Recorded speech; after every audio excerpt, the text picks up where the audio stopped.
ও বাইরে ক্যাঙ্গুরি বুঝাইতাম রিজিকের মালিক হয়ে দেয় আল্লাহ তালা। আই এনের একখান বাস্তব উদাহরণ দিই। আই বাস্তবতার মতো হতা হয়ে দিয়ে বহুত কিছু। আই বিগত 6 বছর আগে সৌদি আরব থাকা অবস্থায় আমি 200 রিয়াল হামাই আতে বহু ফানো আসছিল।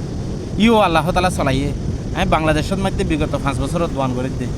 তো আই 300 টিয়া হামাই দে বাংলা টিয়া প্রায় 2 বছরের প্রতিদিন হয়তো 300 টাকা করে হামাই দেয় সর্বোচ্চ, এত বেশি হামাই না পারে বিগত 2 বছর চলে দেয়। তো এক্ষেত্রে রিজিকের মালিক হয়ে দেয় আল্লাহ তালা। সৌদি আরব তাকিতে আয় টিয়া হামাই দে দিনে 200 রিয়াল। ইও আল্লাহ তালা চলাইয়ে বউ ফোয়ানো আসছিল। এখন দুয়া বাচ্চা উগ্র বউ আয় একজন আর বাপু আছে। ইন লেনে সর্বোচ্চ 300 টাকা খরচের ভিতরে আল্লাহ তালা আরে দোয়া বাদ থাকার আলহামদুলিল্লাহ।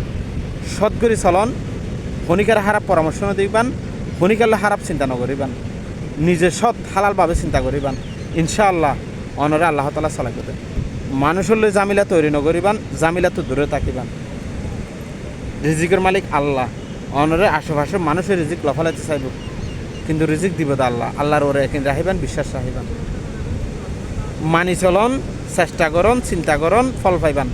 আই ফল পাই আই চলিস আল্লাহ আরে চলা আলহামদুলিল্লাহ।